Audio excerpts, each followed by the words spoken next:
On our 22nd Sunday at Trinity Cross, I found our spare house keys in a place they shouldn't have been. The ones with the chipped blue tag. They were sitting in the ceramic dish on the hall table, right where anyone could see them. No one said a word. My husband Mark was pouring coffee in the fellowship hall. The pastor's wife was folding bulletins. Our son Daniel had his door closed upstairs, lamp glowing even though it was noon. I picked up those keys, felt the familiar crack at the corner of the plastic, and put them back without asking a single question. Sometimes you don't need to accuse. Sometimes you just watch. Because the small things, an extra key, a late text, footsteps at the wrong hour, they tell you everything you need to know. That afternoon, while the pot roast rested on the counter and rain tapped against the windows, I started a list. Just dates and times. Nothing dramatic. I didn't know what I was building yet. I only knew that something in my house had shifted, like a door left open in a room you thought was locked. Let me tell you how I got there. Let me tell you who I really am. Because my family, after 27 years of marriage and 54 years of life, never quite knew the woman who kept their home running. To them, I was the one who set the roast before church, who ironed collars on Saturday nights, who took minutes at the deacon's meeting and kept the church kitchen organized. I worked in hospital billing, coordinating insurance claims and payment plans. Nothing glamorous, nothing that made people look twice. I drove a 15-year-old sedan with a dent in the back fender that I'd never bothered to fix. I bought my clothes at outlet stores during end-of-season sales. I clipped coupons on Sunday afternoons and compared unit prices in the grocery store with the kind of attention most people reserve for stock portfolios. I saved everything, invested quietly, and lived within a budget that looked modest on paper but hid a backbone of discipline most people never develop. I didn't talk about money. I didn't boast about savings. I didn't explain to anyone that I'd been maxing out my retirement contributions for 23 years, or that I'd paid off our mortgage 3 years ahead of schedule by making extra principal payments every month, or that I had enough in emergency savings to cover 2 years of expenses without touching a single investment account. Money was never something I hung on the wall like a trophy. Control was never something I announced at dinner parties. I simply kept the books balanced, the files organized, and the house in order. And when that order started to crack, when the first small anomaly appeared like a hairline fracture in a windshield, I didn't panic. I didn't cry. I didn't confront anyone with accusations or demands. I documented. That's what I do. That's who I am. I'm the person who notices when a number doesn't add up. I'm the person who spots the discrepancy in the billing code. I'm the person who catches the duplicate charge and calls the insurance company and waits on hold for 47 minutes because $312 matters. I'm the person who keeps receipts organized by month and category. I'm the person who backs up important files in 3 separate locations. I'm the person who reads contracts before signing them. I'm the person who asks questions when things don't make sense. And on that Sunday in March of 2021, things stopped making sense. It was a Sunday that smelled like rain. Fort Worth in spring, when the sky stays low and gray and the wind picks up around 4 in the afternoon, pulling at tree branches and rattling the loose shingles on the garage roof. We'd been at Trinity Cross for 22 years. Mark and I joined when Daniel was 10, a skinny kid with scraped knees and a collection of plastic dinosaurs he'd arranged on his bedroom windowsill by species and geological period. The church had felt right from the beginning. Mid-sized. Traditional, but not rigid. A brick building with stained glass windows that needed repair and a parking lot that flooded every time it rained more than an inch. The kind of place where people knew your name and brought casseroles when someone died and volunteered for the food pantry without expecting recognition. Choir on Wednesdays. Food pantry on Saturdays. Deacons meetings once a month in a room with stackable chairs and bad coffee and a whiteboard that never quite erased clean. It felt ordinary. It felt safe. The kind of church where you could show up tired and leave feeling slightly less alone. The kind of community that asked how you were doing and actually waited for the answer. The pastor, Reverend Thomas Turner, had been there just as long. I am 58 years old. Silver hair combed straight back. Deep voice. Warm handshake. The kind of pastor who remembered details about your life and asked about them weeks later. His sermons were thoughtful without being academic. His prayers were personal without being intrusive. He visited people in the hospital. He conducted weddings and funerals with the same careful attention. He seemed genuinely invested in the congregation, in their spiritual growth, in their well-being. His wife Felice led the music volunteers and ran the women's study groups. I am 48 years old. Blonde hair that she wore in a low ponytail or clipped back with a simple barrette. Soft voice. Patient demeanor. She played the piano during services, her hands moving across the keys with practiced ease, never calling attention to herself, just supporting the hymns and filling the spaces with quiet chords. She organized the choir practice schedule. She coordinated the volunteer rotation for Sunday morning music. She led a weekly women's circle that met on Tuesday afternoons to discuss scripture and pray together. They were fixtures. Steady. Reliable. The kind of couple you didn't question. The kind of leadership that felt permanent and safe and beyond reproach. Our son Daniel had moved back in 6 months earlier, in September of 2020. His divorce had been quiet, the kind where no one throws plates or hires aggressive lawyers or fights over the furniture. Just two people who'd grown apart and decided to stop pretending otherwise. They'd married young. 23. Too young, probably, though no one had said so at the time. They'd been together for 9 years. No children. No major conflicts. Just a slow, sad recognition that they didn't want the same things anymore. The divorce was finalized on a Wednesday afternoon. Daniel signed papers in a conference room with fluorescent lights and industrial carpeting. His ex-wife signed papers in a different conference room. Their lawyers exchanged documents by email. No one contested anything. The house sold within 3 weeks. They split the proceeds down the middle. Daniel packed his tools and his clothes and his collection of woodworking books into the back of his truck and drove to our house on a Thursday evening in September. "Can I stay for a while?" he'd asked, standing in the doorway with a duffel bag over his shoulder and exhaustion written across his face. "Of course," I'd said. "Take the guest room."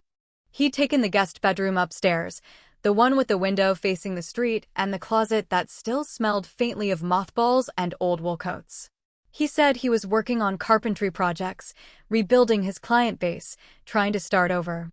He'd been a carpenter for 12 years. Custom furniture. Cabinets. Built-ins. Beautiful work. Precise joinery. Careful finishing. But the divorce had disrupted everything. Clients had dried up during the pandemic. Projects had been canceled. He was starting over from scratch, trying to reconnect with old contacts and build new relationships and prove that he was reliable and available and worth hiring. I understood grief. I understood the need for space. So I let him keep his door closed. I let him keep his lamp on at noon when normal people would be working or running errands or eating lunch. I didn't press him about his schedule or his plans or when he thought he might move out. I just let him exist in our house, quiet and contained and healing at his own pace. That Sunday in March, I set a pot roast in the Dutch oven before we left for the 10 o'clock service. A 3-pound chuck roast, rubbed with salt and pepper and seared in a hot pan until the surface caramelized and the fat rendered. Carrots and potatoes and onions cut into large chunks. A cup of beef broth. A bay leaf. A sprig of thyme from the small pot I kept on the kitchen windowsill. Lid on tight. Oven set to 275 degrees.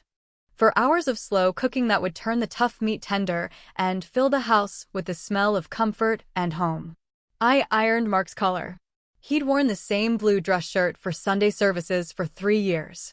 It was starting to fray at the cuffs, but he refused to replace it. "Still good," he'd say whenever I suggested buying a new one.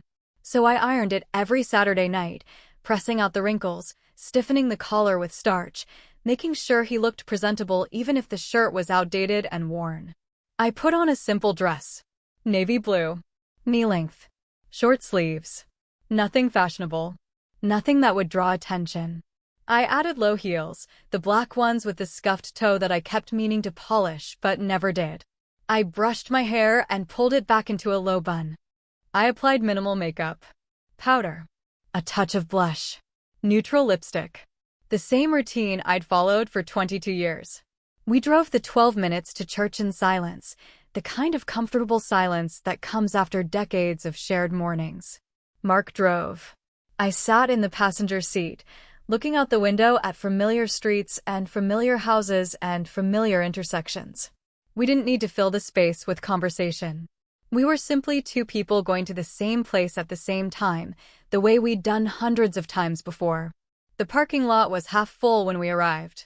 We parked in our usual spot, 3 rows from the entrance, under the oak tree that dropped acorns on the car hood every fall. Mark got out first. I followed. We walked across the lot together, not touching, not talking, just moving in parallel toward the building. Inside, the foyer smelled like coffee and old carpet. People clustered in small groups, chatting before the service started. I saw familiar faces. The deacon's wife with her 3 children. The elderly couple who sat in the front row every week. The young family who'd joined last year and were still trying to find their place. I waved to a few people. I smiled. I exchanged brief pleasantries. How are you? Fine, thank you. And you? Blessed. Can't complain. It was a ritual. Comfortable. Expected. Mark stopped to talk to the pastor near the coat rack. I continued into the sanctuary and found our usual pew, 5 rows from the back on the left side. I sat down and opened the bulletin. The order of service was printed on cream-colored paper with a border of tiny crosses. Opening hymn. Announcements. Prayer. Scripture reading. Sermon. Closing hymn. Benediction. The same structure every week. The service started at 10. The associate pastor welcomed everyone. We stood for the opening hymn. Elise played the piano. Her fingers moved smoothly across the keys, barely looking at the music, just letting muscle memory guide her through the familiar melody. I sang alto, my voice blending with the others around me, creating something larger than any individual contribution. The sermon was about purity and guarding your heart. The pastor stood at the wooden podium, his voice steady and warm, his hands gesturing occasionally for emphasis. He talked about boundaries, about protecting what's sacred, about recognizing temptation and choosing righteousness. He cited scripture. He told a parable. He made his points clearly and simply, the way he always did. I listened. I followed along in my Bible. I took notes in the margin of the bulletin, the way I always did. But something about the sermon felt different that morning. The words about boundaries and protection seemed to echo differently, as if they were meant for someone specific. As if there was a subtext I was supposed to understand. I glanced at Mark beside me. His hands were folded. His eyes were on the bulletin. He didn't look uncomfortable. He didn't look guilty. He just looked like Mark, sitting through another Sunday service, fulfilling another obligation. After the service, people lingered. There was always coffee in the fellowship hall afterward. Cookies on paper plates. Conversation in small clusters. I walked to the fellowship hall with a woman from the food pantry team. We talked about next week's inventory. She mentioned that we needed more canned vegetables and pasta. I made a mental note to check our donation numbers and send an email to the congregation asking for specific items. I poured myself a cup of coffee. Black. No sugar. I took a cookie from the plate, a homemade oatmeal raisin that someone had brought from home. I stood near the window and watched people move through the room, connecting and disconnecting, forming temporary configurations of conversation. Mark was standing near the coat rack again, talking to the pastor. They were speaking in low voices, heads slightly bent toward each other. Not secretive, exactly. Just private. I couldn't hear what they were saying. I didn't try to. I just noted it. Mark and the pastor. By the coat rack. Speaking quietly. And then I saw it. On the hall table, next to the ceramic dish we kept for loose change and mints and occasional keys, there was a set of keys. Our spare set. The ones with the chipped blue tag. The ones we kept in a drawer in the kitchen, under the dish towels, in case we ever locked ourselves out or needed to give access to a plumber or electrician. They were just sitting there. On the hall table. In the open. As if someone had set them down and forgotten them. I looked around. No one was nearby. No one was reaching for them. No one was looking at them. They were just there, unclaimed and unexplained. I walked over. I picked them up. I felt the familiar weight in my palm. The brass metal. The rubber grip on the house key.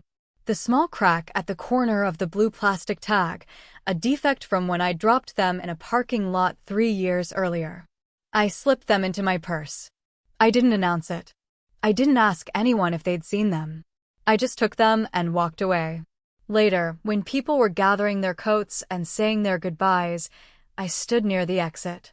Elise's tote bag was on the bench by the door. A large canvas tote with a floral pattern.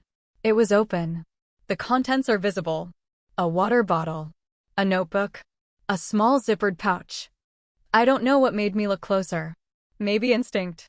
Maybe the same part of my brain that catches billing errors and notices when numbers don't match. But I looked, and there, tucked into the side pocket, partially hidden by the fabric of the bag, was another key. A house key. With a chipped blue tag. I didn't touch it. I didn't pull it out to examine it more closely. I just looked at it for 3 seconds. I noted the crack at the corner of the plastic tag. The faint scratch on the metal. The exact match to the set I'd found on the hall table. Then I closed her tote bag carefully as if I'd never looked inside.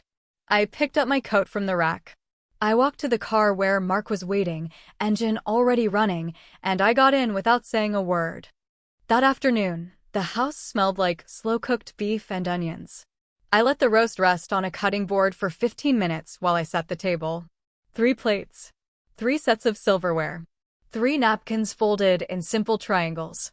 I called Daniel down from his room. He came slowly, still wearing the same clothes he'd been wearing that morning, his hair uncombed, his face blank and tired. We ate in near silence. Mark asked Daniel about his week. Daniel said he'd been working on a cabinet project for a client across town. Mark asked if the project was going well. Daniel said it was fine. That was the extent of the conversation. After dinner, I cleared the plates.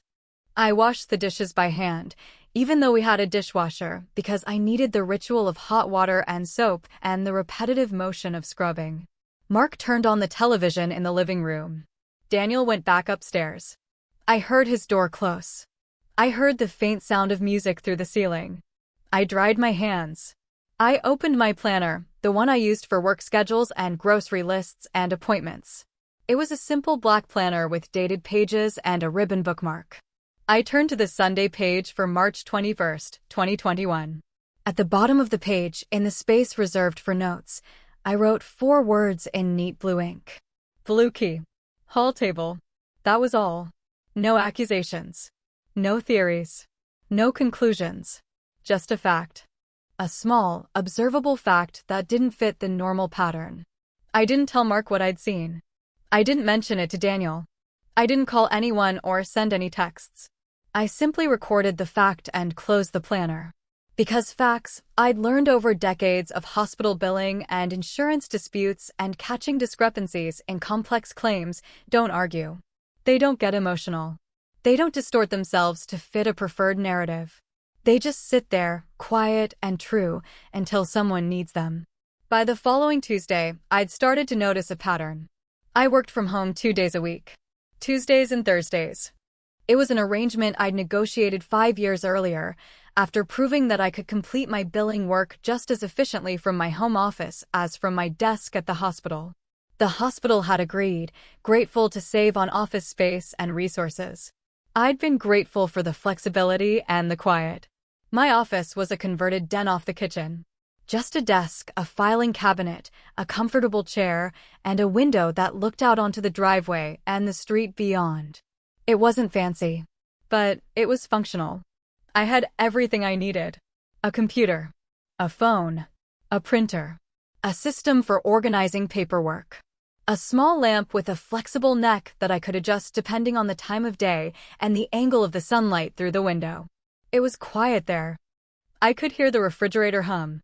I could hear the mail truck pass at 2:30 every afternoon.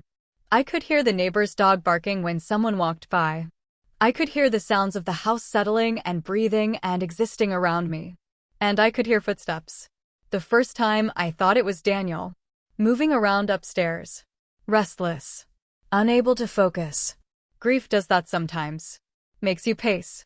Makes you move through rooms without purpose, just trying to outrun the feeling that sits heavy in your chest. But the footsteps were too light. Too careful. Daniel was a big man. 6 feet 2 inches. 190 pounds. When he walked across the upstairs hallway, you could hear it. The floor creaked.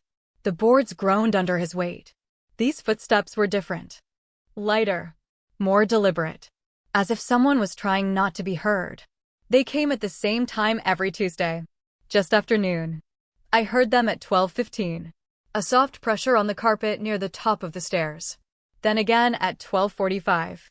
More footsteps, moving from the stairs toward Daniel's room. Then at 1:30. The same pattern. The same careful rhythm. I opened Daniel's gym schedule on my phone. He'd shared his calendar with me months ago, so I could know when he'd be home and when he'd be out. According to the calendar, he had a standing gym appointment every Tuesday from 1 to 3 in the afternoon. Personal training. He'd mentioned it once, saying he was trying to get back into shape, trying to rebuild some structure in his days. But the footsteps were here. In the house. During those exact hours when he was supposedly at the gym. I opened my planner. I turned to Tuesday, April 6th. In the notes section I wrote, "Footsteps upstairs. 12:15 to 2:30. I didn't investigate. I didn't go upstairs. I didn't knock on Daniel's door or call out to ask who was there. I just wrote it down and went back to work. That evening, Mark came home at his usual time. 6:15. He set his keys in the dish by the door. He loosened his tie. He poured himself a glass of water from the pitcher in the refrigerator. "How was your day?" he asked. "Fine," I said. "Quiet." He nodded. He stood at the counter, drinking his water, looking at his phone. "The pastor's car is having trouble," he said, not looking up from the screen. "Something with the brakes. They're squealing really bad." "That's too bad," I said. "Yeah." I offered to drive him home after choir practice tomorrow. "Just until he can get it fixed." "That's kind of you," I said. "It's nothing," he said. "He's done a lot for us over the years." He finished his water. He set the glass in the sink. He went upstairs to change out of his work clothes. I stood in the kitchen, holding a dish towel, staring at nothing in particular. I opened my planner again. On Wednesday's page I wrote, "Mark driving pastor home. Choir practice. Extra ride. Just a note. Just a fact. Nothing more." The next Tuesday the footsteps came again. Same time. Same careful rhythm. 12:15. 12:45. 1:30. 2:15. This time, I stood at the bottom of the stairs and listened. I didn't go up. I didn't make my presence known. I just stood there, completely still, and paid attention.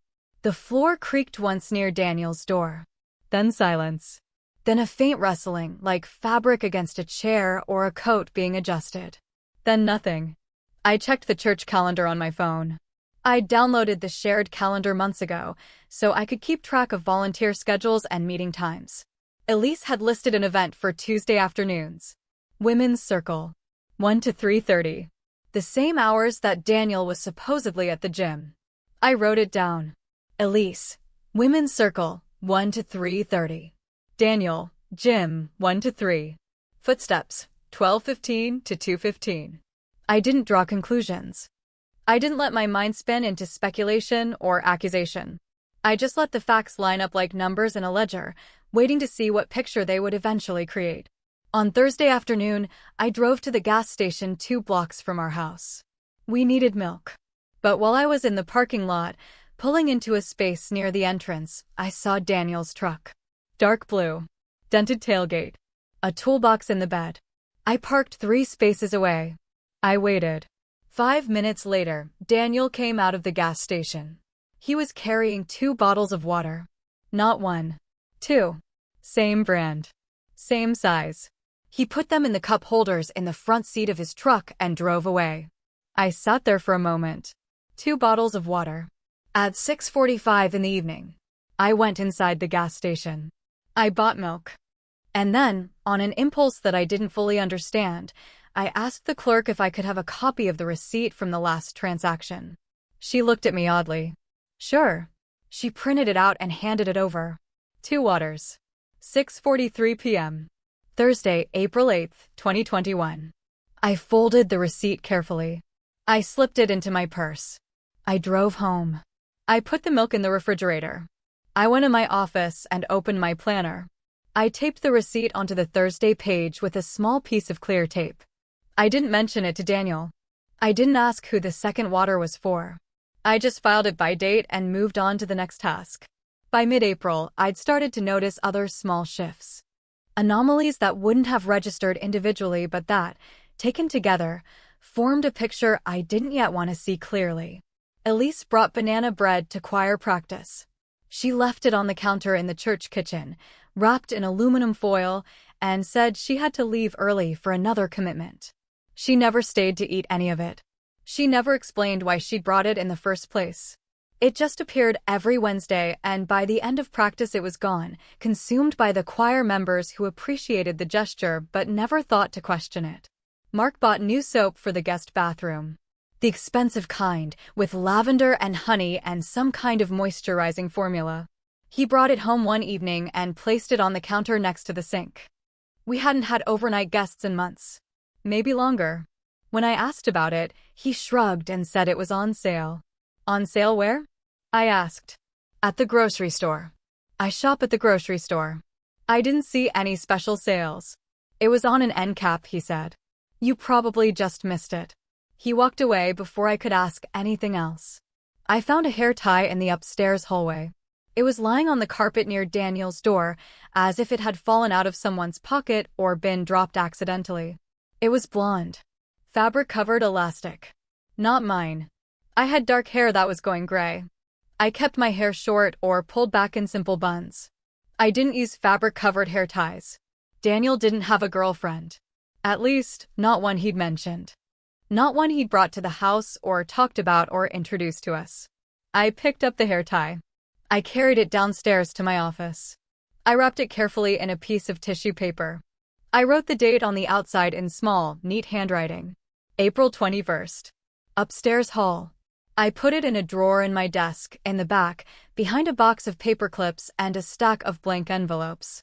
The pastor started sending group texts to Mark and the other deacons. Always late in the evening. 9 or 10 o'clock. Always cheerful and upbeat. All good here, bless you both, appreciate all you do for the church. The tone felt slightly off. Like someone trying too hard to sound normal. Like someone who wanted to create a record of normalcy, a trail of cheerful messages that would prove everything was fine if anyone ever asked. I didn't respond to the texts. Mark's phone was on the kitchen counter and the notifications lit up the screen. I could see them without picking up his phone or invading his privacy. I just watched them arrive. And then, quietly, I took screenshots from my own phone, capturing the time and the content of each message. I saved them in a folder on my phone labeled church.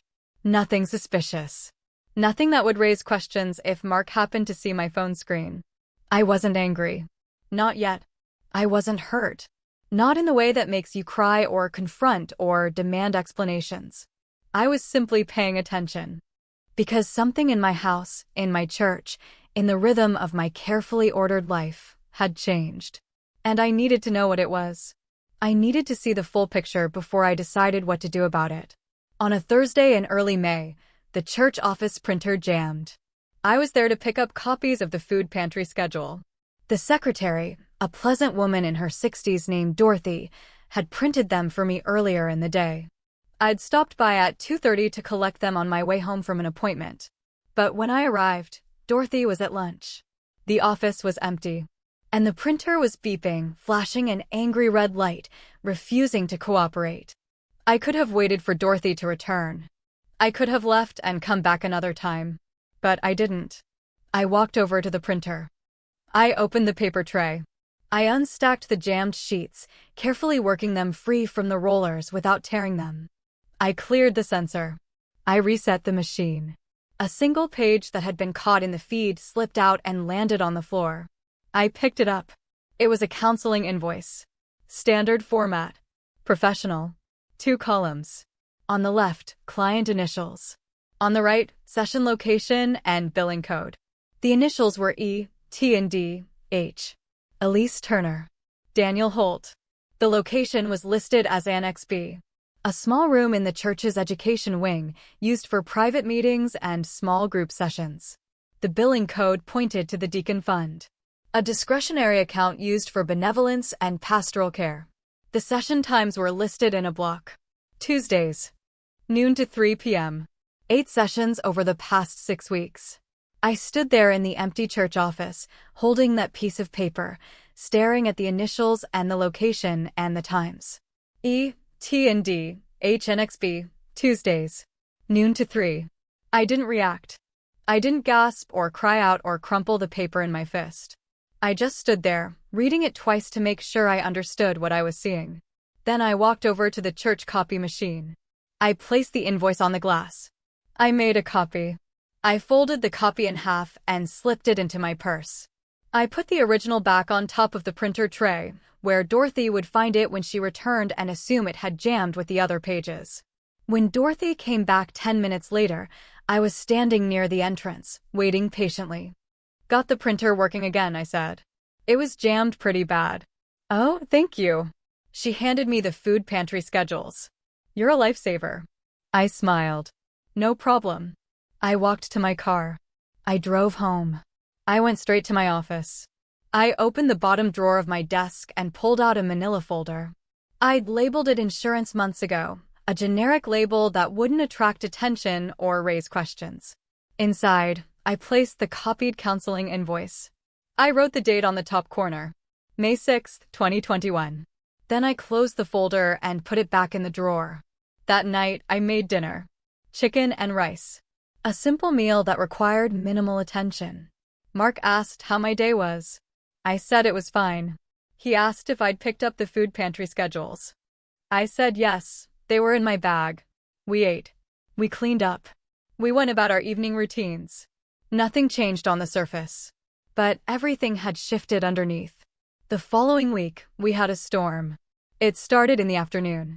The kind of spring thunderstorm that builds slowly throughout the day and then breaks suddenly, turning the sky dark and making the windows rattle. Heavy rain. Wind that bent the trees and pulled at the loose shingles on the garage roof. Thunder that rolled long and low, shaking the walls. I was in my office, finishing a billing report for the hospital. The rain was loud against the window. The wind was louder. And then, through all that noise, I heard it. The back door. Our back door has a specific sound. A particular rhythm.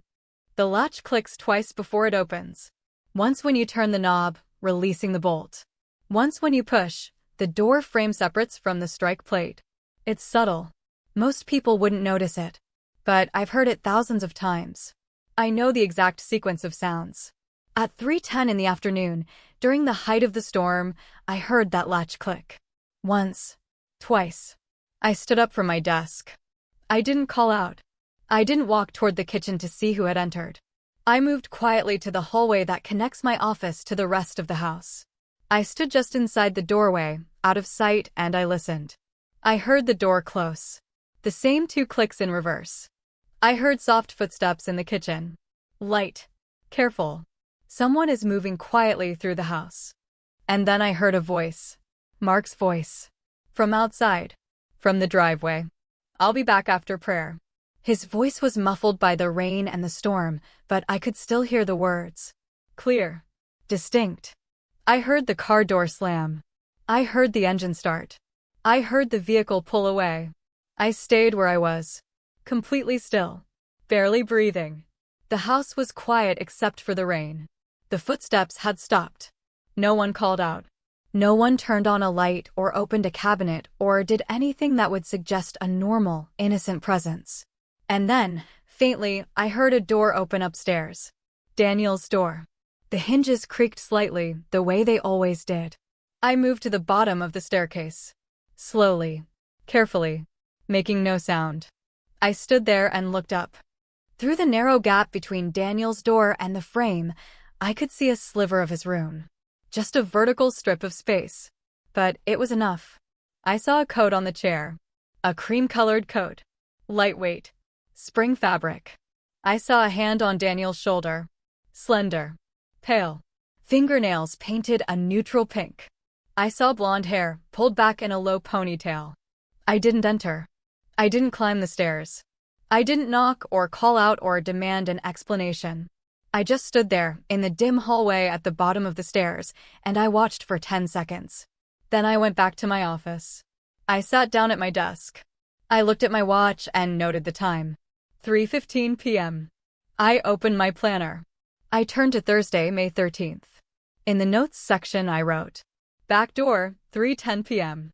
Mark's voice, 3:12 p.m. Coat on chair, 3:15 p.m. I didn't write whose coat. I didn't write whose hand. I didn't write any interpretations or accusations. I just recorded what I'd observed. Facts. Times. Details. Then I closed the planner and went back to work. That evening, Daniel came down for dinner at 6:30. He looked normal. Calm. Maybe slightly tired, but not guilty or furtive or uncomfortable. He ate. He answered questions when asked. He went back upstairs when the meal was finished. Mark came home at 7. He'd been at a church meeting, he said. Prayer group. Planning for the summer schedule. He looked normal too. Relaxed. Untroubled. I washed the dishes. I wiped down the counters. I folded laundry. I went through my normal routines. But inside, underneath the calm surface, something fundamental had changed. I now had proof. Not speculation. Not suspicion. Proof. E.T.N.D. HNXB. Tuesdays. Footsteps at noon. A coat on a chair. A hand on a shoulder. The pieces were assembling themselves into a picture I could no longer ignore. But I still didn't confront anyone. I still didn't cry or shout or demand explanations. Because I'd learned, over decades of dealing with insurance companies and billing disputes and complex claims, that emotion weakens your position. Accusations without evidence get dismissed. Feelings get denied. But facts? Facts documented with dates and times and receipts and invoices? Those are harder to argue with. So I kept documenting. Quietly. Methodically. Building my case one small detail at a time. By early June, I had everything I needed to begin the next phase. I hadn't changed anything visible. I still baked for funerals, bringing casseroles and brownies and trays of cookies to families in mourning. I still took minutes at the deacons' meetings, sitting in the corner with my laptop and typing up the discussions and decisions in clear, organized formats. I still showed up to choir practice on Wednesday evenings, singing alto in the back row, blending my voice with the others. But quietly, privately, I was building something. A structure. A case. A comprehensive archive of facts that no one could argue with or dismiss or explain away. I bought a thumb drive. Plain. Black. 16 gigabytes. The kind you can get at any office supply store for less than $10. I brought it home. I labeled it in neat handwriting, recipes. It was perfect. Innocuous. The kind of label that wouldn't attract attention if someone happened to see it in my desk drawer. Who would suspect that a thumb drive labeled recipes contained anything other than cooking instructions and meal plans? I plugged it into my computer. I created a folder. I named it Backup. Inside that folder, I created subfolders. Dates. Times. Calendar. Receipts. Photos. Documents. And then I started transferring everything. I typed up the dates and times from my planner into a spreadsheet. Each observation on its own line. Date. Time. Location. Description. Clean. Organized. Sortable. I photographed the chipped blue key from multiple angles, making sure the crack in the plastic tag was clearly visible. I added timestamps to each photo using the metadata function. I saved them in the Photos folder. I scanned the counseling invoice. High resolution. Clear enough to read every word and number. I saved it as a PDF in the Documents folder. I took screenshots of the church calendar, showing Elisa's Women's Circle schedule overlapping with Daniel's gym time. I saved those in the Calendar folder. I photographed the gas station receipt. The one showing 2 bottles of water purchased at 6:43 p.m. on April 8th. I saved it in the Receipts folder. I photographed the blonde hair tie, still wrapped in its piece of tissue paper with the date written on the outside. I saved that in the Photos folder. And then I did something else. Something I'd been planning for 2 weeks, but hadn't yet executed. I bought a small motion-activated camera. The kind designed for home security. Battery-powered. Wi-Fi enabled. No bigger than a deck of cards. I installed it in the upstairs hallway, angled discreetly toward the back staircase and Daniel's bedroom door. I positioned it on top of a bookshelf, partially hidden behind a decorative bowl that I'd moved from the living room. From the floor, you couldn't see it. It just looked like home decor. I set up the motion alerts on my phone. Customizable time windows. I programmed it to send me notifications only between noon and 4 p.m. Outside those hours, it remained dormant. No alerts. No recordings. Just silent and waiting. Within 3 days, I had 3 clips. Tuesday, May 25th. 12:42 p.m. The back door opens. A figure enters. Blonde hair. Cream-colored coat. The figure climbs the stairs. The figure enters Daniel's room. The door closes. Thursday, May 27th. 1:15 p.m. Same sequence. Same figure. Same room. Tuesday, June 1st. 12:38 p.m. Same sequence again. I saved all 3 clips on the thumb drive. I backed them up on a separate cloud storage account that I'd created using an email address that wasn't connected to any of our other accounts. Password protected. Encrypted. Secure. But I didn't save the hallway clip. The one where I'd seen Elise's coat on the chair and her hand on Daniel's shoulder. That one stayed on my phone, in a separate folder, protected by a 6-digit PIN that only I knew. I didn't know if I'd ever need it. But I kept it. Just in case. I also started moving documents. Quietly. Methodically. Reorganizing our household paperwork in ways that would protect me if things escalated. The deed to the house. The titles to both cars. The pension beneficiary forms. The investment account statements. The insurance policies. All of it had been stored in a filing box in our bedroom closet, organized by category, but accessible to anyone who knew where to look. I bought a second safe. Small. Fireproof. Combination lock. I put it in the laundry room, tucked behind the detergent bottles and the cleaning supplies, in a spot where no one would think to look unless they were specifically searching for it. I moved every critical piece of paper into that safe. One by one, over the course of several days, during hours when Mark was at work and Daniel was supposedly at the gym. I made copies of everything first. Scanned them. Saved them on the thumb drive. Then moved the originals to the new safe. I logged the serial numbers. I updated the passwords on our online accounts, making sure my email was listed as the primary contact for password resets. I verified that my name was listed as the primary account holder on everything that mattered. Utilities. Insurance. Bank accounts. We'd been married for 27 years, but I'd been the higher earner for the last 10. I made $68,000 a year. Mark made $51,000. It wasn't a huge difference, but it was enough. Enough to make me the primary earner. Enough to give me certain legal protections and priorities if things came to a formal separation. I documented all of that too. I created a financial summary. Income. Expenses. Assets. Liabilities. Everything organized in clear spreadsheets with sources cited and numbers verified. Daniel asked me one afternoon if I needed help fixing the porch light. It had been flickering for weeks, the bulb dying slowly, creating an uneven, stuttering glow every time someone walked past. Later, I said, I'll add it to the list. He nodded and went back to his room. I wrote one more list. This one was short. Just names. 6 names. Attorneys who attended our church but sat in different pews, spread throughout the sanctuary, unlikely to know each other or compare notes. I noted their practice areas. Family law. Estate planning. Contract disputes. Employment law. I didn't contact any of them. I didn't send any emails or make any calls. I just wanted to know who was available.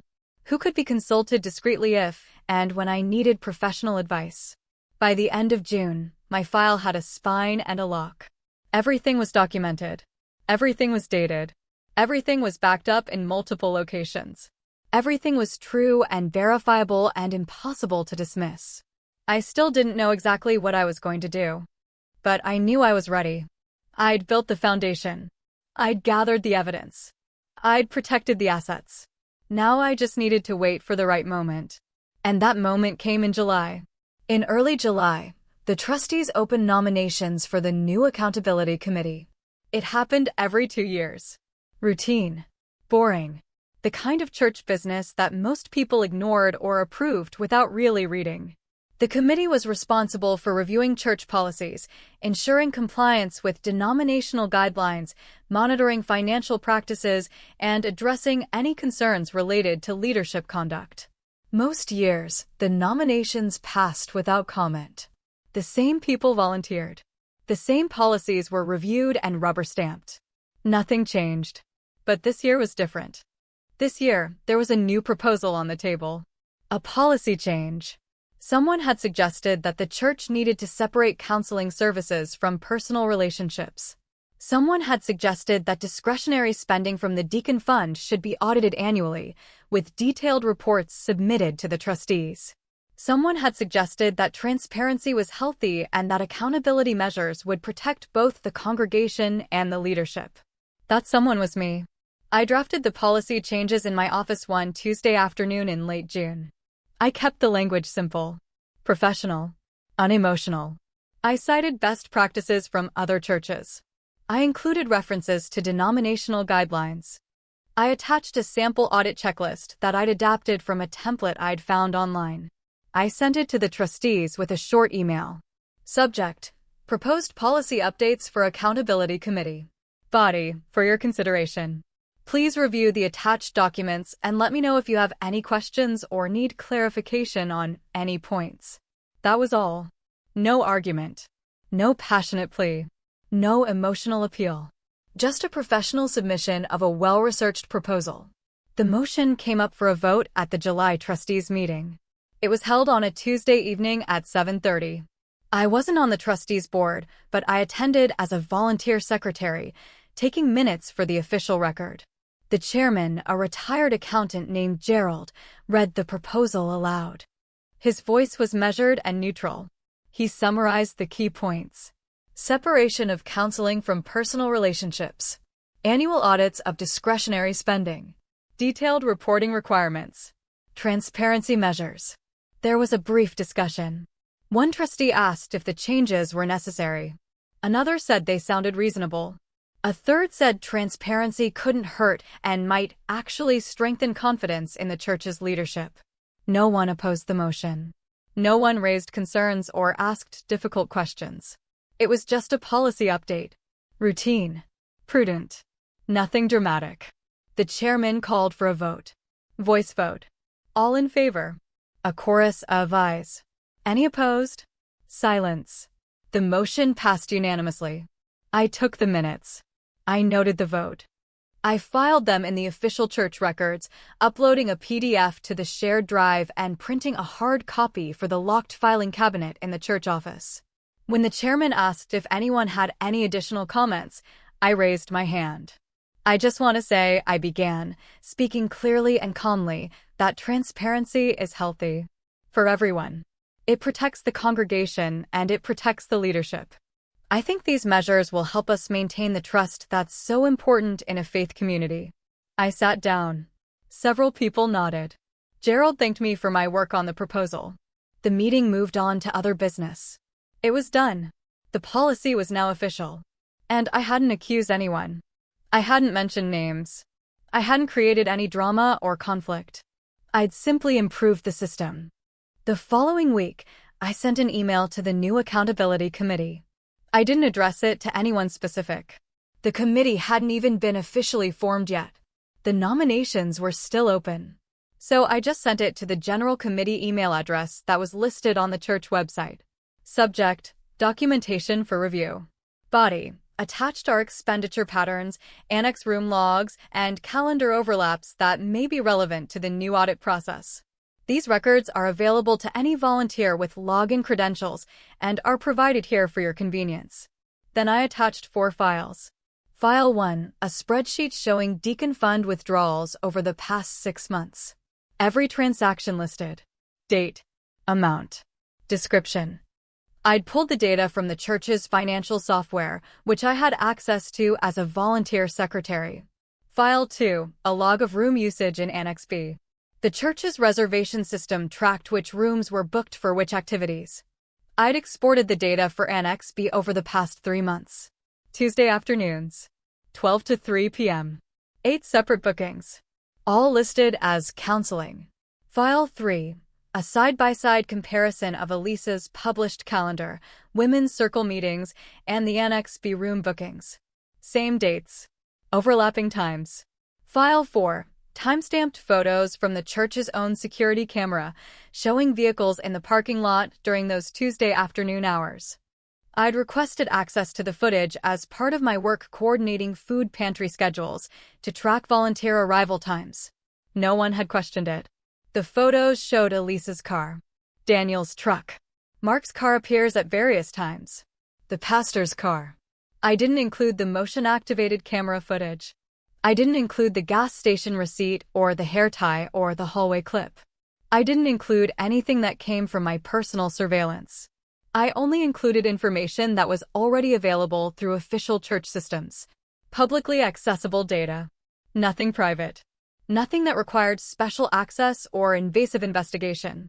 Just facts. Organized. Cross-referenced. Presented clearly. I hit send at 8:45 on a Wednesday night. Then I closed my laptop. I made a cup of chamomile tea. I sat at the kitchen table and drank it slowly, looking out the window at the darkening sky. And then I went to bed. 2 days later, on a Friday afternoon, the pastor came to our house. It was unannounced. Unexpectedly. I was in the kitchen, washing a pan from lunch, when I heard the doorbell ring. Mark was home. He'd taken the afternoon off to deal with some car maintenance issue that had come up unexpectedly. He was in the living room, reading something on his tablet. I heard his footsteps in the hallway. I heard the front door open. I heard voices. Low. Tense. I stayed in the kitchen. I kept washing the pan. But I listened. Is there anything we should know? The pastor's voice. Quiet but strained. About what? Mark's voice. Confused. Defensive. The committee received some documentation about counseling sessions, room usage, expenditures. A pause. I don't understand, Mark said. Neither do I, the pastor said. But they're initiating a review. They want to ask some questions. Questions about what? About boundaries. About procedures. About whether everything was handled appropriately. Another pause. We'll cooperate, Mark said. Obviously. We have nothing to hide. I appreciate that, the pastor said. I just wanted to give you a heads up. In case they reach out to you directly. The conversation lasted maybe 10 minutes. I couldn't hear every word. Just fragments. Just enough to understand the general shape of what was happening. The committee was following up on my submission. They were reviewing the data. They were preparing to ask questions. The system was in motion. When the pastor left, Mark came back to the kitchen. His face was pale. His hands were unsteady. They're doing a review, he said. Of what? I asked, keeping my voice neutral. Curious, but not concerned. Counseling and spending. The accountability committee. Some kind of audit. I nodded. I dried the pan. I hung the towel on the hook beside the sink. That sounds responsible, I said. Transparency is good for everyone. He stared at me for a long moment. I met his gaze. My face was calm. Untroubled. Did you? He started. Then he stopped. What did I do? Nothing, he said. Never mind. He went upstairs. I heard his footsteps on the stairs. I heard his bedroom door close. I opened my planner. I turned to Friday, July 22nd. In the notes section I wrote, Pastor visit. Review initiated. Then I turned the page and went back to my grocery list. The next day at noon, Elise arrived. I heard the back door latch. Once. Twice. The familiar sequence. I was in my office, sitting at my desk with the door half open. I didn't get up. I didn't call out. I just listened. I heard her footsteps in the hallway. Light. Careful. The same footsteps I'd been hearing for months. I heard the stairs creak. I heard Daniel's door open. I heard voices. Low. Murmured. I couldn't make out the words. I didn't need to. I looked at my phone. The motion-activated camera had sent an alert. 12:02 p.m. Movement detected in the upstairs hallway. I waited. 15 minutes passed. The house was silent except for the normal sounds. The refrigerator humming. The air conditioning clicking on. A car passing on the street outside. And then I heard something else. The front door. I stood up. I moved to the window in my office. I looked out. The pastor's car was in the driveway. He got out. He stood there for a moment, looking at the house. Then he walked to the front door. He knocked. 3 sharp raps. I heard Mark's footsteps. I heard the door open. I heard the pastor's voice. Is Elise here? A pause. I don't. Mark's voice. Confused. Why would she be here? Her car is around the corner, the pastor said. And she's not answering her phone. Another pause. I heard footsteps. Multiple sets. Coming toward the stairs. I stayed in my office. I didn't move. I didn't make a sound. I just stood near the doorway and listened. I heard footsteps on the stairs. Going up. I heard voices. Raised. Confused. And then I heard silence. A long, heavy silence. And then I heard footsteps coming back down. Slowly. Deliberately. I heard the front door open. I heard a car start. I heard it pull away. I waited another 5 minutes. Then I walked to the hallway. Elise was standing near the front door. She was holding her coat. Her face was blank. Empty. Mark was at the bottom of the stairs. He was staring at nothing in particular. Daniel was still upstairs. I could hear him moving around in his room. Not frantically. Just existing. I walked past Elise without saying a word. I walked past Mark without looking at him. I went to the kitchen. I poured myself a glass of water. I set it on the counter. And then I turned and looked at Mark. We need to talk, I said. He nodded. Not now, I said. But soon. He nodded again. Elise left without saying goodbye. I heard the back door close. I heard her car start around the corner. I heard it drive away. The house was quiet. That evening, I filed a simple form with our bank. I'd prepared it weeks earlier. I just hadn't submitted it yet. But now, with everything in motion, with the exposure already underway, it was time to protect what was mine. The form removed Mark's discretionary access to our joint savings account. It created a new account in my name only, listing me as the primary earner and account holder. It was lawful. Completely legal. We'd been married for 27 years, but our financial arrangement had always been based on proportional contribution. I'd earned more for the last 10 years. I'd contributed more to savings. I'd managed the household budget. This was simply formalizing what was already functionally true. The bank didn't question it. They just processed the request. They sent a confirmation email. They sent a printed statement to our home address. When I came home from the bank, I printed the confirmation. I set it on the kitchen table. Mark was sitting there, staring at his hands. Temporary, I said. Until the audit ends. He didn't argue. He just nodded. I sat down across from him. I folded my hands on the table. I kept my voice steady. Calm. Factual. The committee is going to finish their review, I said. They're going to ask questions. I suggest you answer them honestly. He looked up at me. His face was gray. Tired. Did you send that file? He asked. I didn't blink. What file? The one with the documentation. The calendar. The expenditures. I kept my face neutral. The committee has access to all church records, I said. Anyone with volunteer credentials can see that information. That's not what I asked. I stood up. I took the confirmation letter from the table. I folded it carefully and put it in my planner. The audit will determine what happened, I said. And then we'll deal with the consequences. I walked to my office. I closed the door. I sat down at my desk. And I felt nothing. No triumph. No anger. No sadness. Just a calm, clear certainty that I'd done exactly what needed to be done. By mid-August, the committee had finished their review. The process had taken about 4 weeks. For weeks of interviews and document reviews and quiet conversations. The committee was professional. Discreet. They didn't gossip. They didn't share preliminary findings. They just did their work systematically and thoroughly. I wasn't interviewed. I'd submitted the documentation, but I wasn't involved in the counseling sessions or the financial decisions. I was just a volunteer who happened to notice some patterns and had done her civic duty by bringing them to the committee's attention.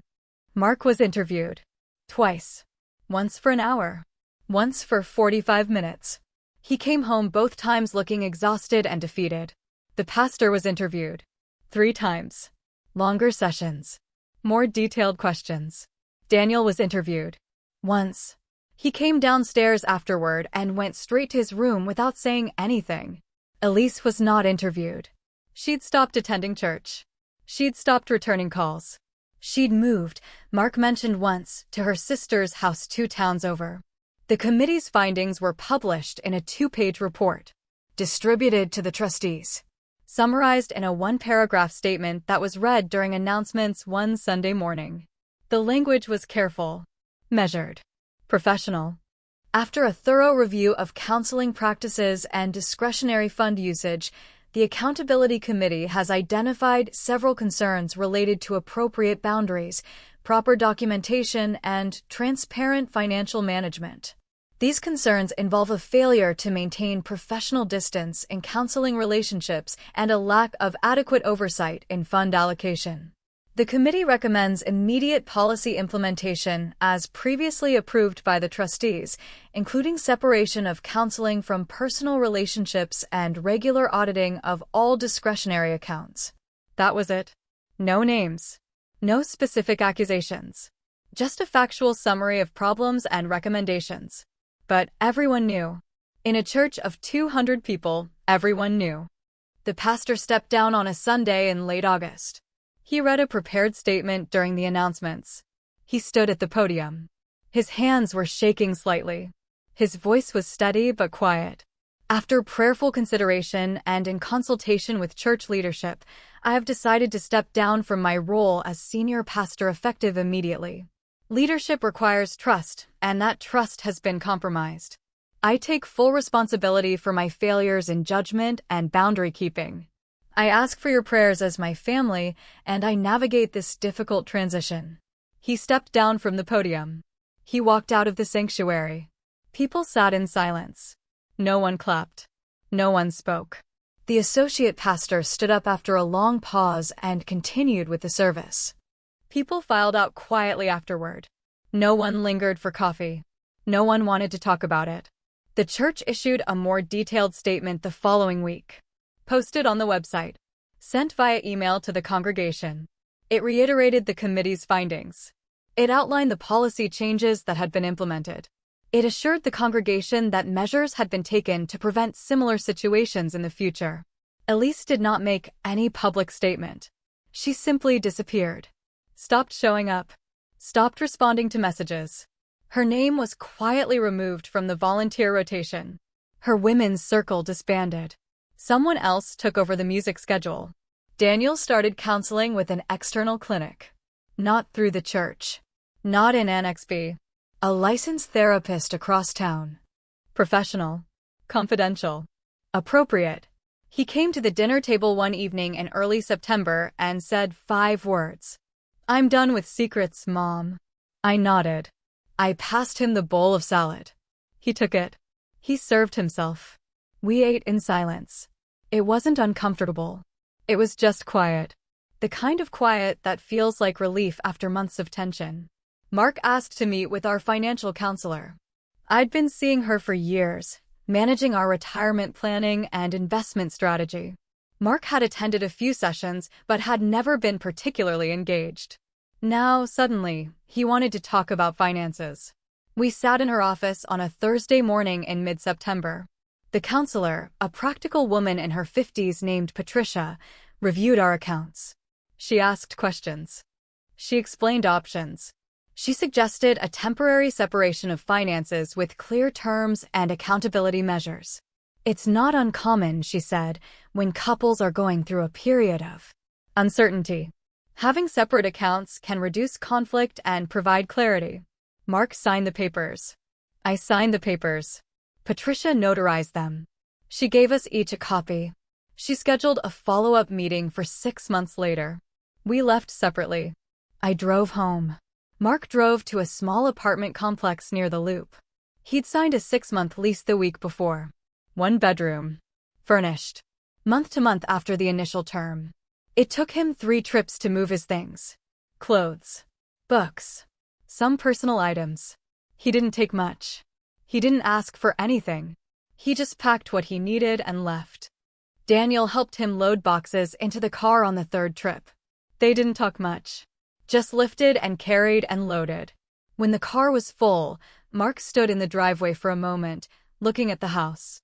"I'll call," he said to Daniel. Daniel nodded. Mark looked at me. I was standing in the doorway.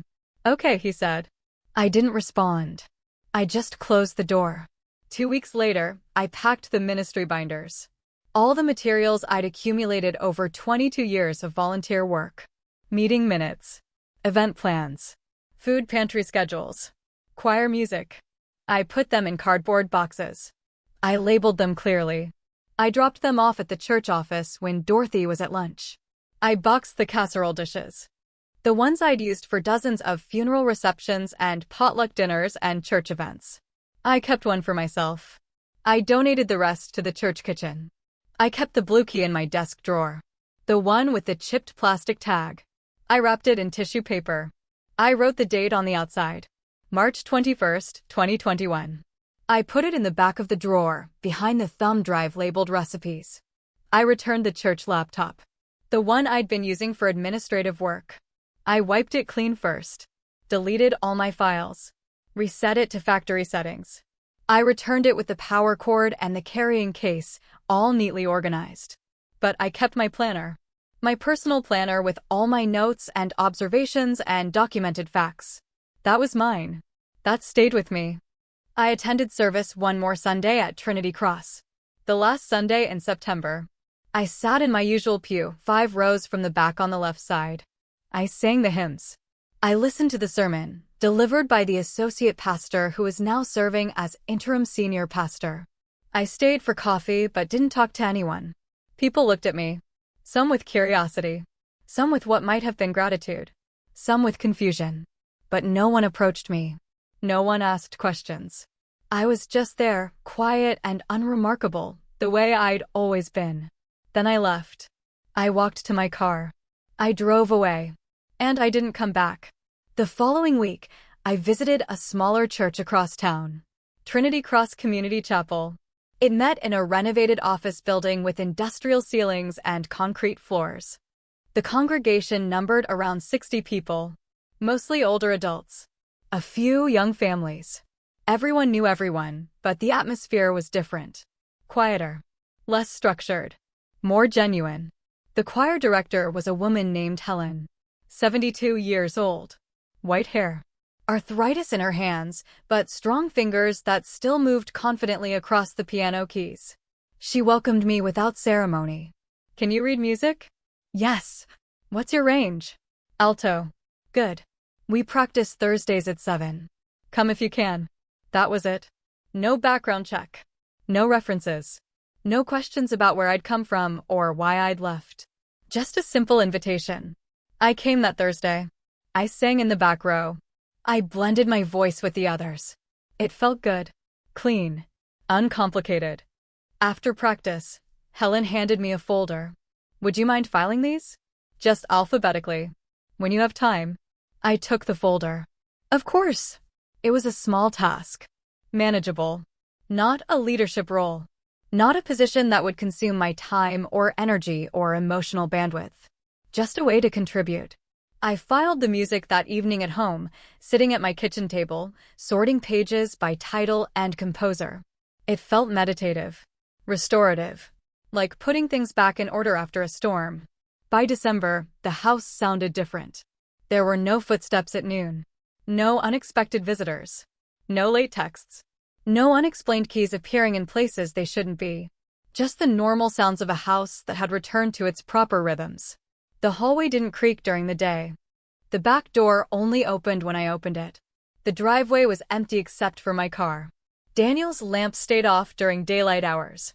He started taking morning walks. 6 a.m. Around the neighborhood. He said it helped him think. He said it helped him sleep better. He started building a bookshelf in the garage. 6 feet tall. For shelves. Solid oak. He measured and cut each piece carefully, checking the angles twice, fitting the joints with precision. It took him 3 weeks. When he finished, he installed it in the living room. It was beautiful. Functional. Exactly what the space needed. He started filling it with books. Carpentry manuals. Novels. A few old photo albums from before his divorce. I watched the shelves fill slowly, object by object, a visible record of rebuilding. Mark called once a week. Thursday evenings. Around 7. The calls lasted between 5 and 7 minutes. He asked about the house. About bills. About whether anything needed repair. I answered in short sentences. Factual. Neutral. How are you? Fine. Do you need anything? No. He never asked to come over. He never suggested that we try to reconcile. He just called. Maintained a connection. Fulfilled a minimal obligation. I didn't ask about his life. I didn't ask if he was dating or working or struggling. I just answered his questions and ended the calls politely. In October, he asked if I'd consider meeting for coffee. I don't think so, I said. Not yet. He was quiet for a moment. Okay, maybe later. Maybe, I said. But I didn't mean it. I knew there wouldn't be a later. Not for us. Not in that way. The small church across town became my new routine. Trinity Cross Community Chapel. Sunday services.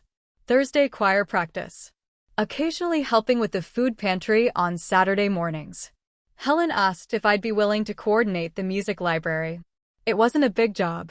Just tracking what we had, ordering replacements for worn copies, keeping things alphabetical and organized. I said yes. I worked on it Tuesday evenings. Sitting in the borrowed choir room with stacks of sheet music, checking titles against a master list, noting gaps and duplicates.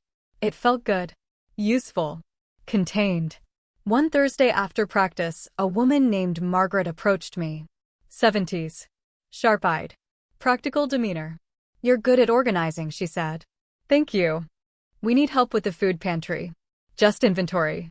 Once a month. I'll think about it. She handed me a card with her number. No pressure. I took the card.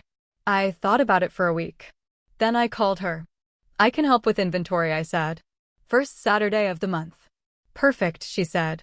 See you then. It was simple. Manageable. A way to contribute without being consumed. Mark called in early November.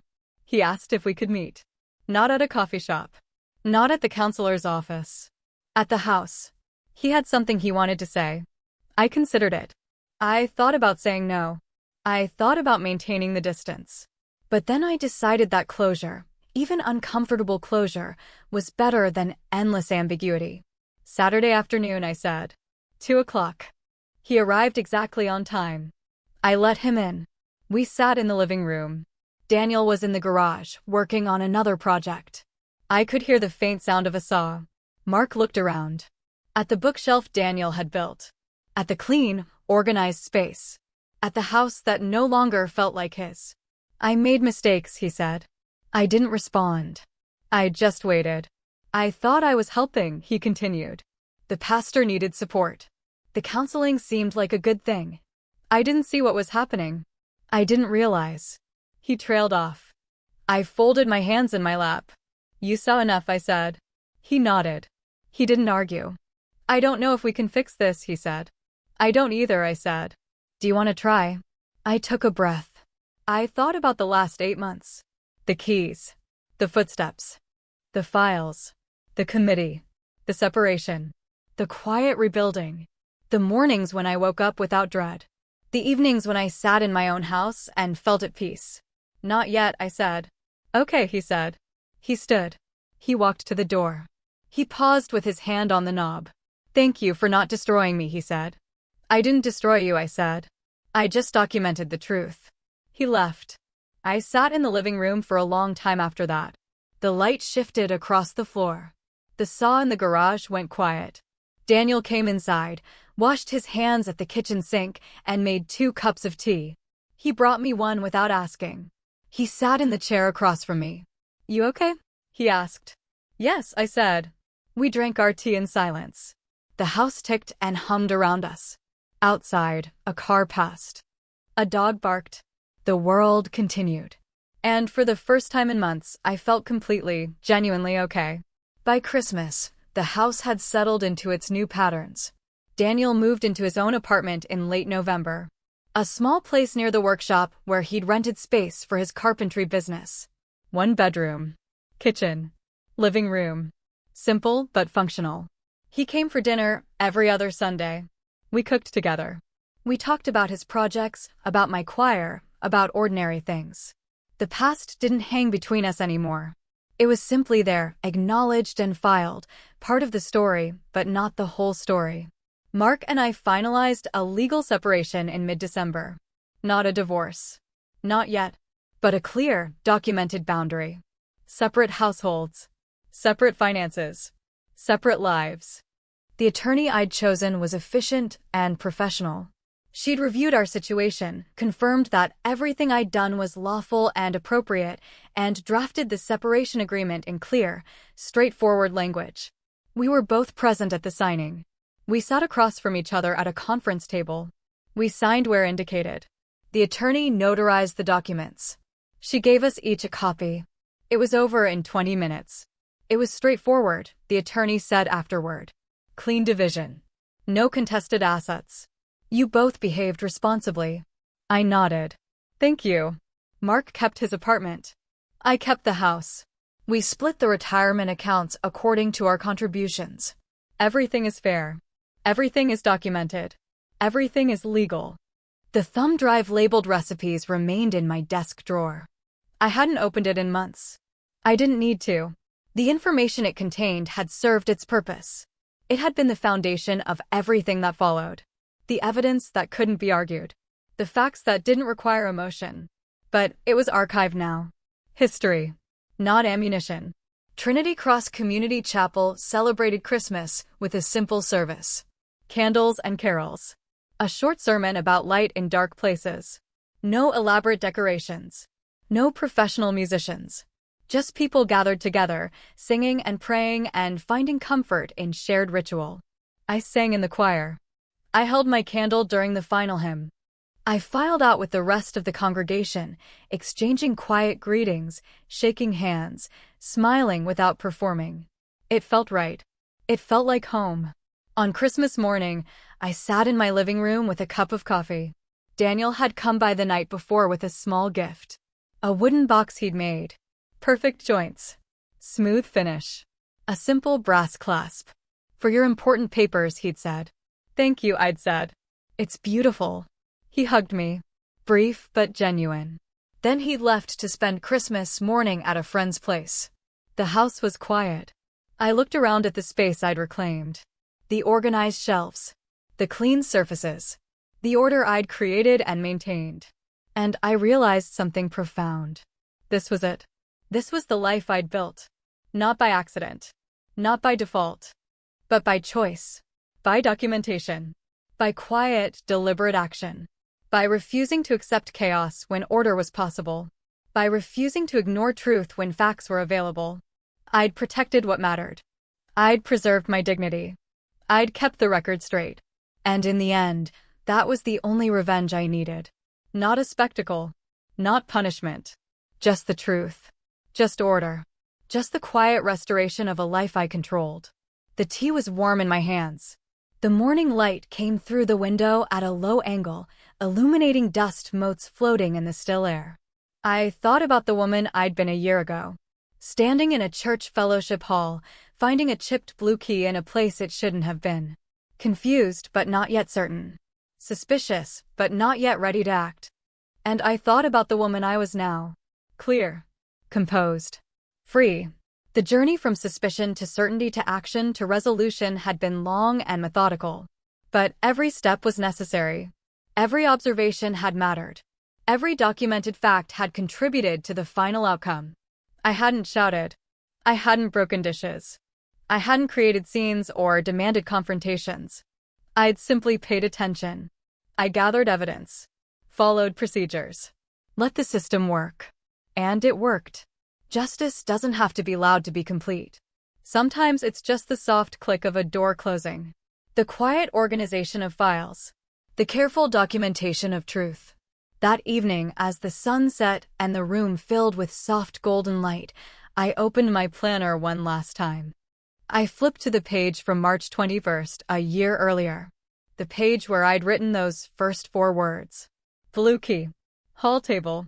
I traced the ink with my finger. The beginning of everything. The first small crack in the facade.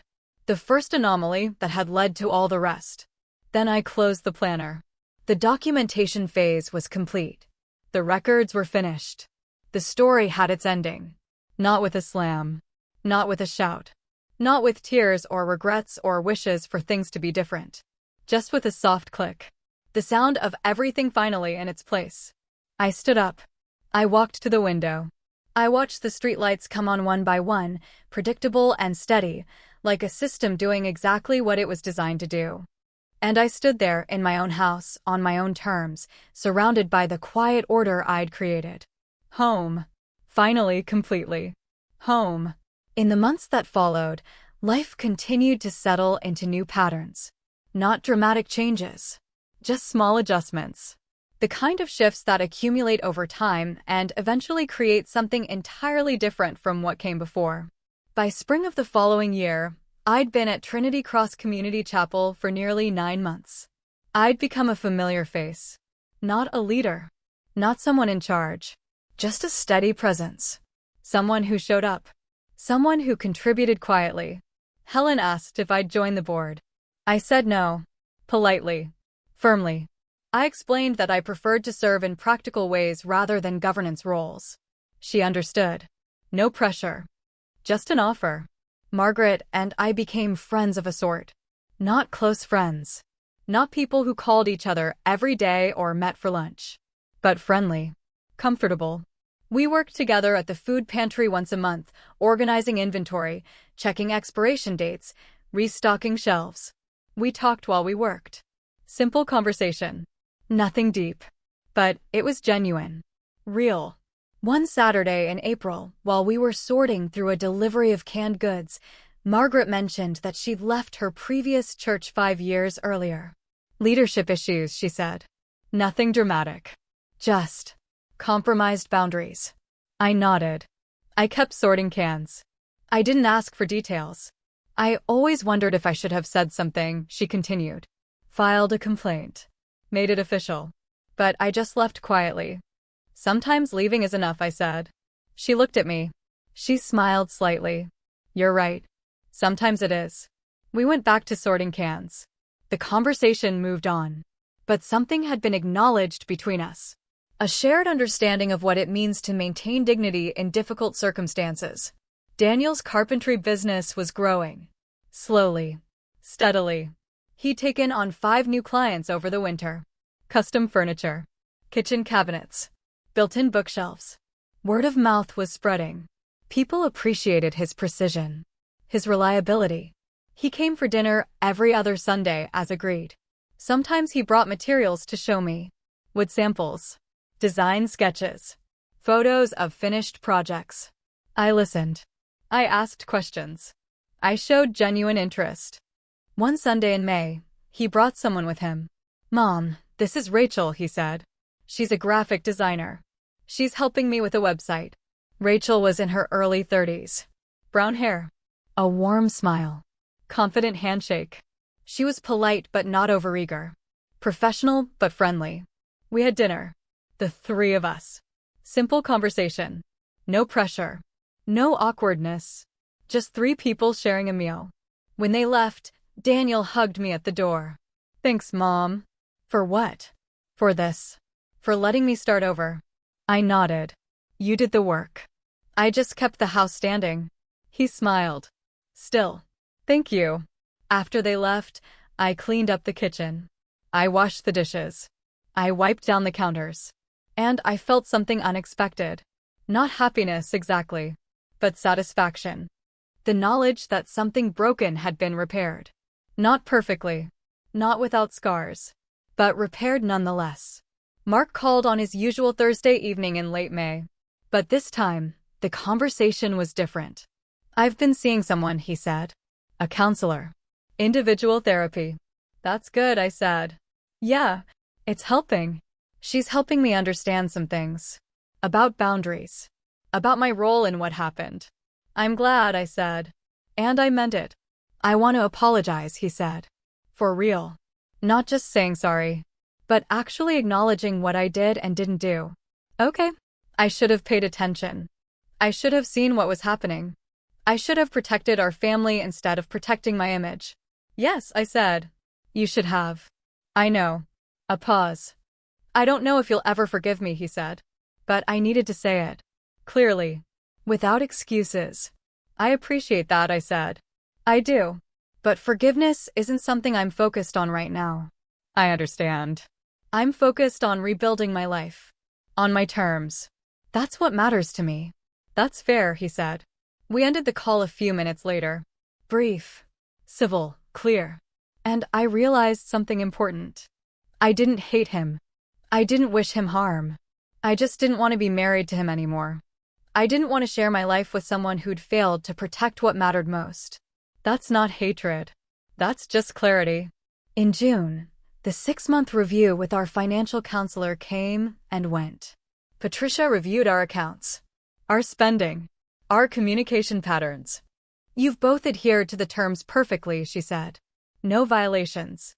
No discrepancies." She looked at us. "Do you want to continue as is, or would you like to discuss other arrangements?" "I'd like to continue as is," I said. "Indefinitely."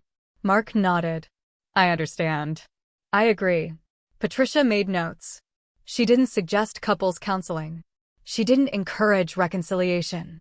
She just documented our decision and scheduled a review for another 6 months later. We left separately. Again. The same pattern we'd been following for nearly a year. I drove home. I parked in the driveway. I looked at my house. My house. Not our house anymore. Mine. And I felt complete. Summer passed quietly. I worked. I sang in the choir. I helped at the food pantry. I maintained my routines. I kept my life organized and predictable and entirely within my control.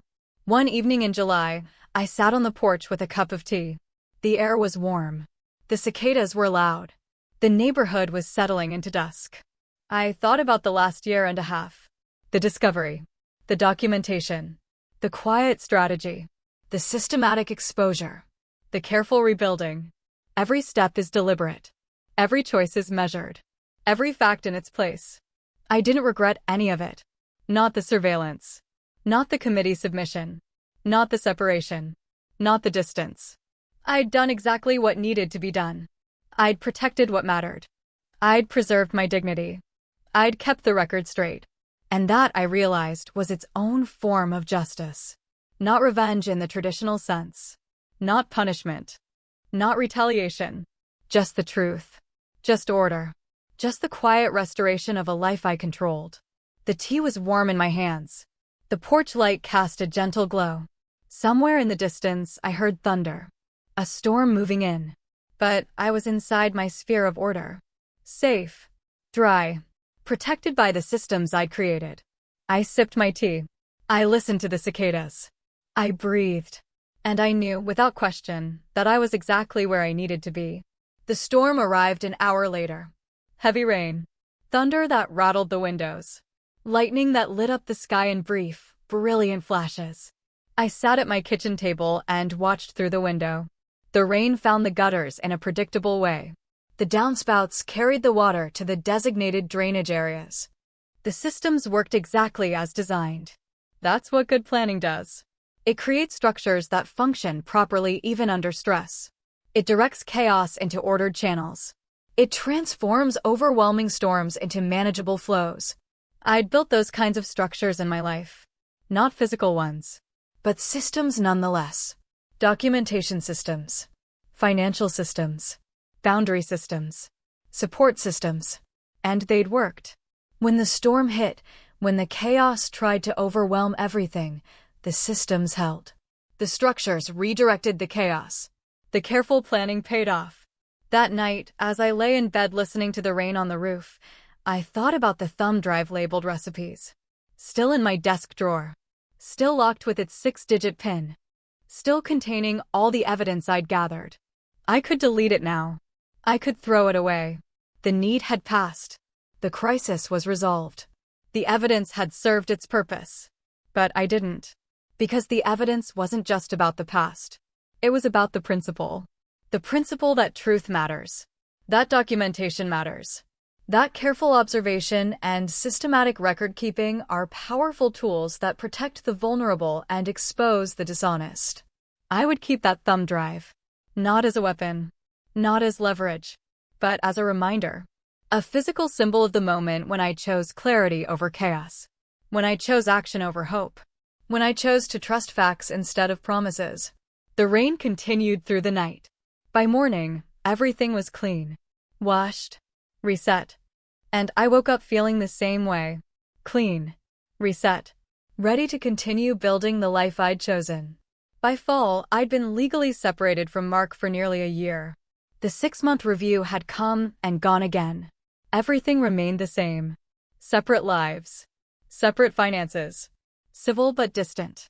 In September, I met with the attorney. The same one who'd handled the separation. I asked about next steps. If you want to move forward with a divorce, she said, it would be straightforward.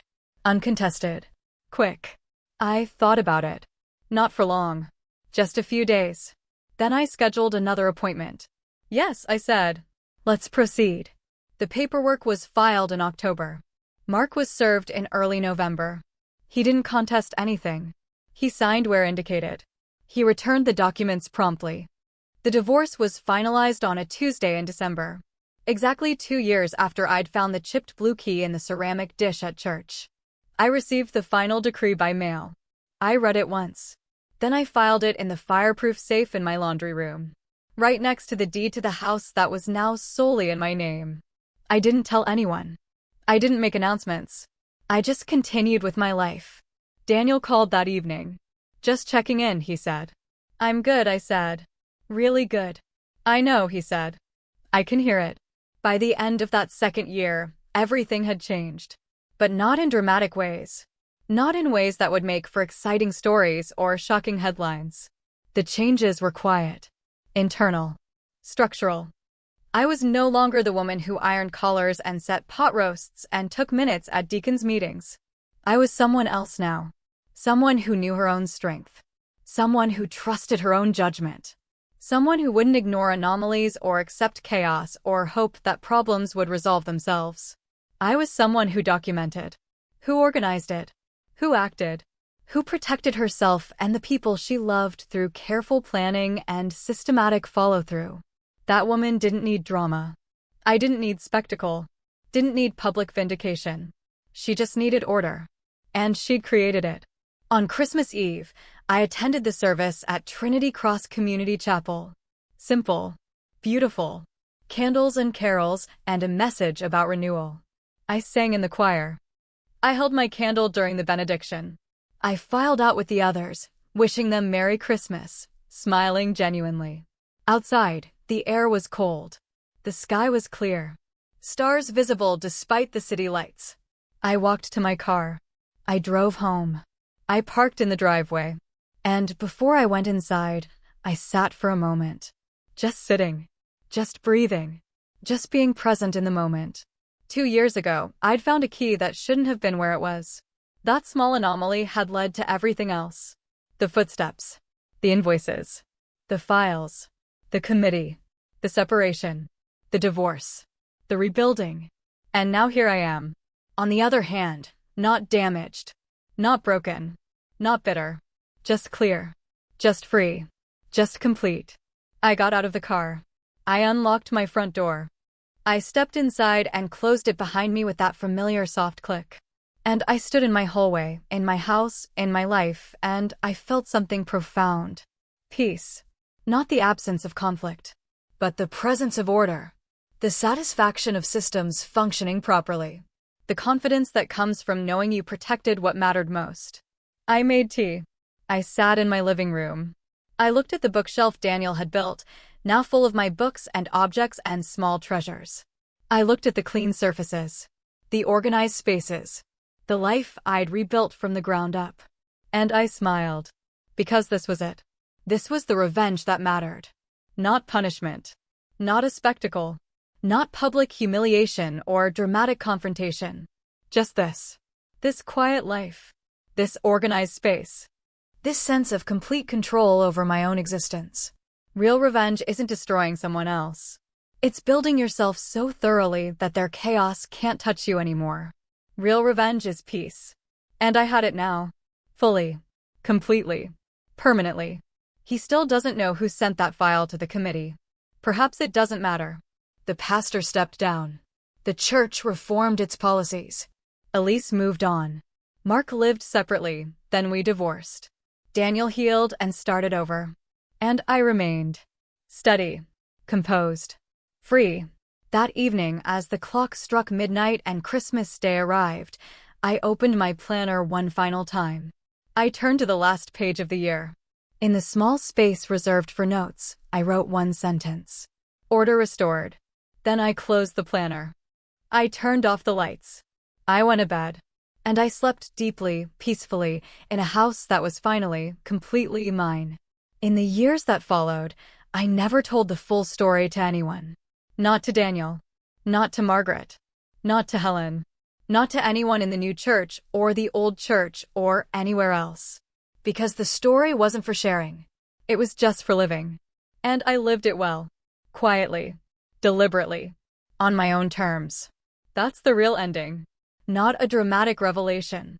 Not a confession or explanation. Just a woman who saw a problem, documented the facts, followed procedures, and rebuilt her life with calm precision. Just a woman who understood that the best revenge isn't loud or violent or even visible. It's just peace, order, control, freedom, and the soft click of a door closing on chaos forever. That's who I am. That's what I did. That's how I survived and thrived and reclaimed my life. Not by shouting. Not by breaking. Not by seeking public vindication. Just by documenting. Organizing. Acting. Protecting. And in the end, that was enough. More than enough. It was everything. Every story here will stir your soul. Welcome to Spice and Sugar, your daily escape into real emotions, bold lives, and unforgettable lessons. Here, it's all about love, loss, laughter, and the quiet strength that carries us through. I share stories that make you feel, that remind you you're not alone, that every bitter moment can lead to something sweet. If you want to laugh, cry, and see life through stories that heal and inspire, subscribe and stay a while.